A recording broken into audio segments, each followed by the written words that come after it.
여러분 안녕하십니까? 저는 지금 컴퓨터에다 프로그램들을 깔려고 해요. 윈도우하고 한글 깔고 이제 MS 오피스도 깔아야 됩니다. 자, 오늘은 제가 여러분들한테 무슨 말씀을 드리려고 하냐면 미래의 직업, 아직 나이 어리신 분들이 있잖아요. 10대, 20대, 30대도 아직 나이가 어린 겁니다. 그런 분들이 앞으로 어떤 직업을 가져야 하느냐, 아니면 어떤 일을 해야 되느냐, 잘 먹고 잘 살기 위해서. 자본주의 사회에서는요, 어쩔 수 없습니다. 돈이라는 게요, 여러분. 굉장히 돈이라는 말을 하는 게 굉장히 좀 이렇게 급이 떨어져 보이고, 특히 우리는 유교 문화가 좀 익숙해져 있기 때문에 거부감이 좀 들 수 있어요. 들 수 있는데, 얼마 전에 어떤 영상에서 이런 내용을 들었어요.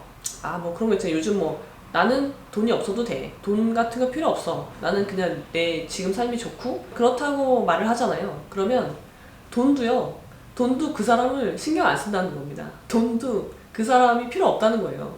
여러분, 근데 이런 말이 있잖아요. 돈이 쫓으면 돈이 도망간다라는 말이 있잖아요. 그래서 그래, 돈은 그렇게 막 돈을 벌려고 하고 그러면 안 되지, 그런 생각을 하지만 또 그런 말도 있더라고요. 일리가 있어요. 네가 돈을 신경 안 쓰면 돈도 너를 신경 안 쓴다는 거죠. 돈이 절대 너한테 오지 않는다, 그런 말이 있던데, 아무튼 잘 먹고 잘 살기 위해서는 결국 돈이 필요한 거예요. 돈은 중요한 겁니다. 그래서 이제 어떤 직업을 선택할 때 그 직업이 내가 삶을 즐기고 충분히 즐기고 풍요롭게 살 수 있게 해줄 수 있는 직업인지는 굉장히 중요해요. 그런 직업이 아니라면 아무리 내가 좋아하는 일이라도 그 직업이, 그거는 여러분들의 삶을 어렵게 만들 겁니다. 그런 거는 직업으로 갖는 게 아니라고 생각을 하고, 제가 이제 공사를 하면서 여기 인테리어 공사가 이제 거의 다 끝났죠. 네, 다 끝났다고 볼 수 있는데, 제가 이제 비용을 한번 뽑아봤어요. 저의 첫 번째 사무실이니까 굉장히 막 애정을 담아서 혼신의 힘을 들였고, 제가 14년 동안 언젠간 이런 날이 올 거기 때문에 이런 날을 꿈꾸면서 이렇게 하나씩 생각했던 것들, 그런 것들을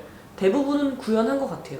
대부분은 구현했고, 처음에는 세팅을 잡는데 굉장히 고민을 많이 했고 조금 힘든 시기도 있었는데, 일단 컨셉을 딱 잡고 세팅을 구상을 하고 나서는 굉장히 재밌었고 흥미로운 과정이었습니다. 이제 공사 이제 전체 비용이 얼마 들었는지 그런 거 이제 쭉 뽑아봤단 말이에요. 뽑아봤는데, 예를 들어서 그 인건비 있잖아요. 이 공사라는 데 들어가는 인건비. 그때 목수 3분이 오셨어요. 3일 동안 공사를 했고, 목수랑 필름 그 정도 그렇게 하시는데 인건비가 570만 원 정도 들었습니다. 인건비예요, 인건비. 3일 동안 일한 거 가격이, 대가가 570만 원이죠. 그런데 간단히 예를 들어보면, 제 뒤에 있는 이 컴퓨터, 제가 그동안 꿈꿔왔던 그 아이맥입니다. 아이맥 우아한 야수를 들여놨는데, 공무원을 할 때는 거의 1년, 2년 단위로 이동을 했단 말이에요. 전국 단위로 이동을 해야 되는 직업이었기 때문에 저런 컴퓨터를 산다는 거는 말도 안 되고 필요도 없죠. 왜냐면 제 개인적인 일을 할 수 있는 곳이 아니기 때문에 제가 사비를 들여서 컴퓨터를 놓을 일이 전혀 없잖아요. 그래서 항상 사고 싶었지만 못 사다가 이제 드디어 제 사무실에 저 우아한 야수를 들여놓게 됐습니다. 근데 이 컴퓨터가 얼마죠? 이 컴퓨터가 제가 이제 그 파이널 컷 프로그램을 저 안에 넣었기 때문에 총 해가지고 비용이 300만 원 정도 됩니다. 이제 미국에서 직접 날라온 겁니다. 미국에서 날라왔죠. 그러면은 3일 동안, 정확히 말하자면 목수 3분에 필름 붙이시는 분이 3분이었어요. 그리고 총 공사는 목수 작업이 3일 했고 필름 작업이 이틀 했단 말이에요. 그럼 5일 동안 일한 게 570만 원인 거죠. 그러면은 1인당 100만 원씩 정도 이렇게 돌아간다고 보면 될 것 같아요. 근데 저 컴퓨터는 하나에 얼마입니까? 300만 원이잖아요. 그러니까 여러분, 앞으로 미래에는요, 가치를 생산하는 일을 하셔야 됩니다. 가치. 솔직히 컴퓨터도 물건이잖아요. 물건이라서 잘 와닿지 않지만, 다른 예를 들어볼게요. 제가 아는 어떤 꼬마아이가 있는데, 걔가 초등학생이에요. 초등학교 2학년 학생인데, 이제 엄마랑 같이 백화점을 간 거예요. 백화점에 갔는데, 이제 백화점에서 특별히 전시해 놓은 이제 반지가 있었단 말이에요. 다이아몬드 반지예요. 근데 다이아몬드 반지가 가격이 1억이 붙어 있었단 말이에요. 이제 딱 이제 1억이죠. 그 꼬마아이가 이제 사람들이 막 구경하니까 가서 이제 그 전시된 반지를 봤죠. 봐서 공을 이제 세어보는 거예요. 하나, 둘, 셋, 넷 이렇게 세어보는데, 해보니까 이게 1억인 거죠. 근데 이 아이의 입장에서 봤을 때 1억이라는 돈이 되게 크잖아요. 근데 그 아이가 사는 집은 3억이에요. 자, 자기가 살고 있는 집은 3억인데 요만한 반지가 1억이다. 그 사실이 그 아이한테는 충격이었던 겁니다.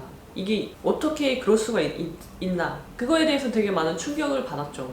그런 겁니다, 여러분. 앞으로 여러분들 직업을 고르실 때는요, 가치를 창조하는 일, 가치를 생산하는 일을 하셔야 됩니다. 그래야지 비전이 있고 더 높은 그거에 대해서, 내가 생산한 가치에 대해서 더 많은 대가를 받을 수가 있는 거죠. 그러니까 여러분, 가치를 창조하는 일을 하셔야 돼요. 가치. 그러니까 물론 이제 그 가치를 창조하기 위해서, 만들기 위해서 어떤 노동력이 들어갈 수밖에 없죠. 노동력이 들어가는데 그거를 내가 만든 상품을, 그러니까 무형의 자산도 상품으로 볼 수 있으니까 어떤 상품이 딱 탄생을 했잖아요. 근데 그거에다가 얼마나 많은 부가가치를 붙여서 팔 수 있느냐의 문제인 거죠. 그러니까 상품을, 아까 말했던 그 노동은 둘 다 노동인데, 이제 인건비, 목수분들의 노동과 다이아몬드를 만드는 노동을 비교해보면, 다이아몬드를 그 원석을 캐내는 데는 엄청난 돈이 들어가죠. 무지막지한 돈이 들어갑니다. 근데 그 다이아몬드의 가치는 그 들인 노동력보다 훨씬 더 많은 값을 붙여서 팔 수 있다는 거죠. 근데 목수의 노동이 들죠. 근데 거기다가 얼마를, 그러니까 이윤을 말하는 거죠. 이윤을 많이 못 붙인다는 거죠. 목수는 일단은 수요 공급의 원칙이죠. 목수는 많죠. 저 목수가 아니어도 난 다른 목수랑 하면 돼요. 막 가격이 안 맞으면 다른 목수랑 하면 된다는 거죠. 일을 하면 된다는 거죠. 근데 다이아몬드는 희소하잖아요. 수요자는 많은데 공급이 적기 때문에 가격이 올라갈 수밖에 없는 거죠.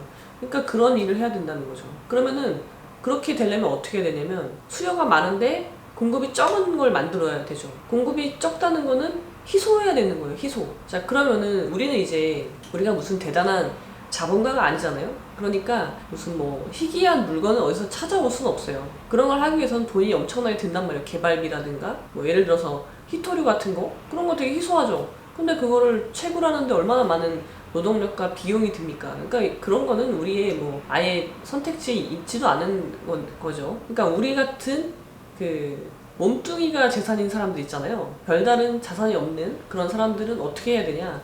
그러면은 결국 무형적 가치를 창조하는 수밖에 없습니다.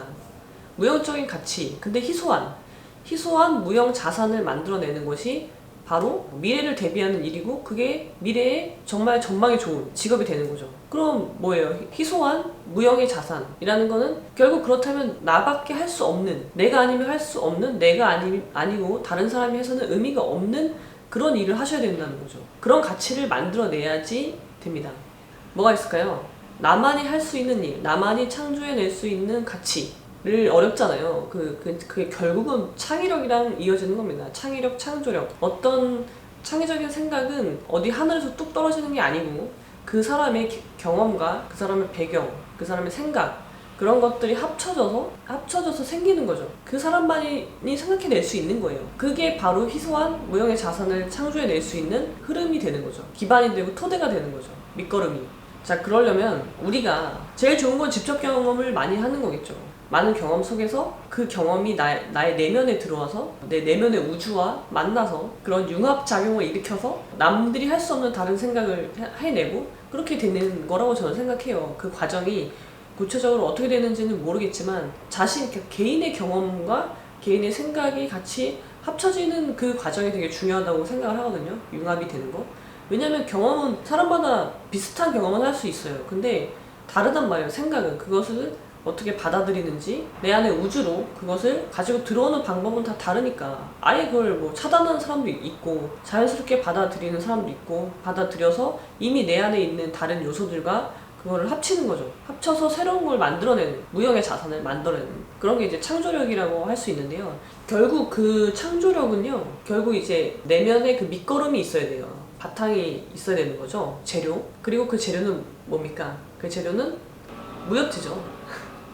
여러분, 그래서요, 미래의 직업은요, 나만이 할 수 있는 희소한 무형의 자산을 창조하는 겁니다. 그것만이 나도 즐겁고 나를 부유하게 해줄 수 있는 유일한 직업이라고 생각해요. 유일한 방법이라고 생각합니다.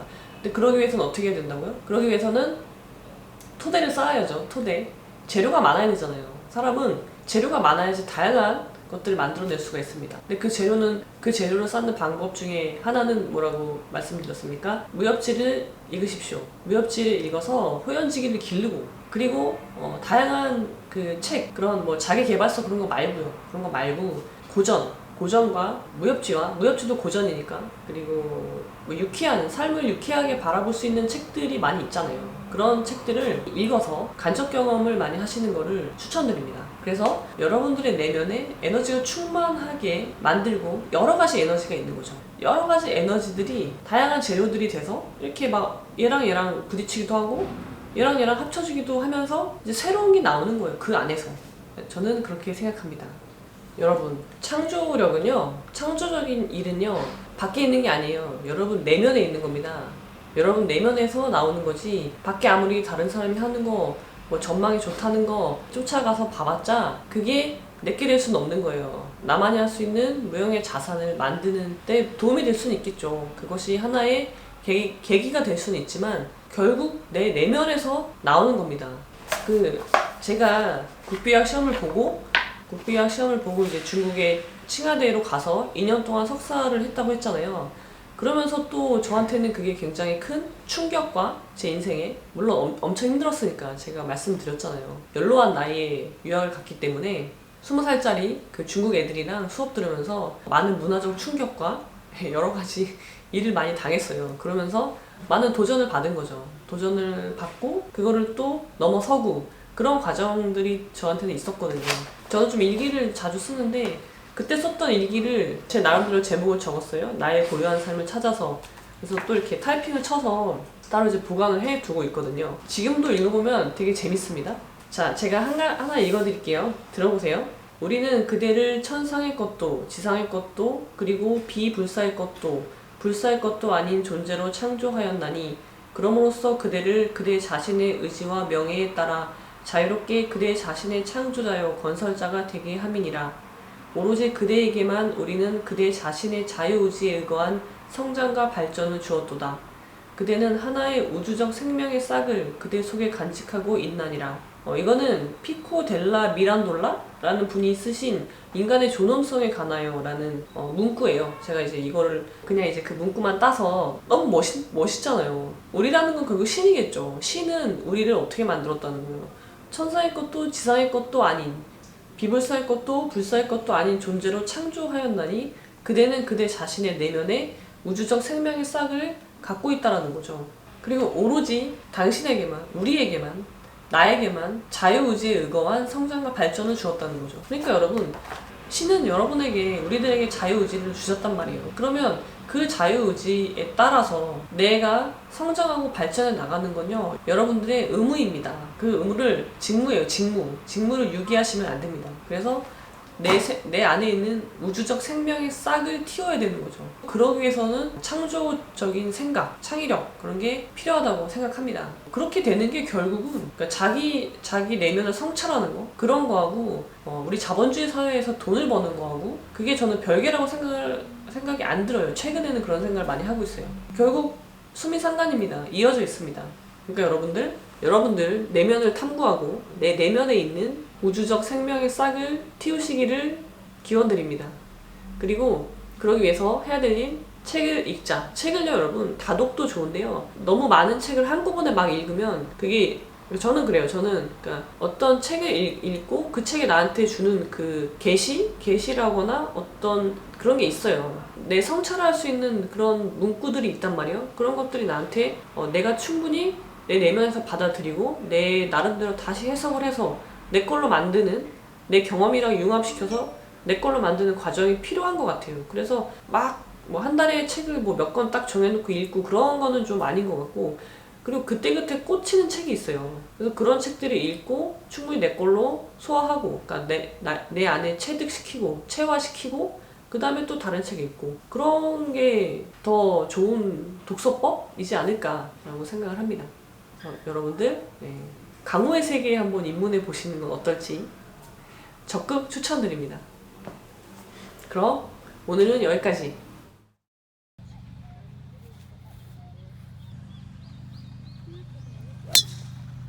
야, 지금 다시 쳐.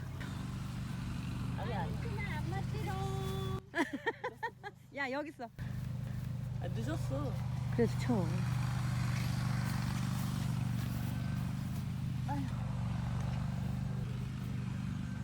오른발 잡고야. 굿샷. 그래 그렇게 쳐야지. 뭐 하는 거야?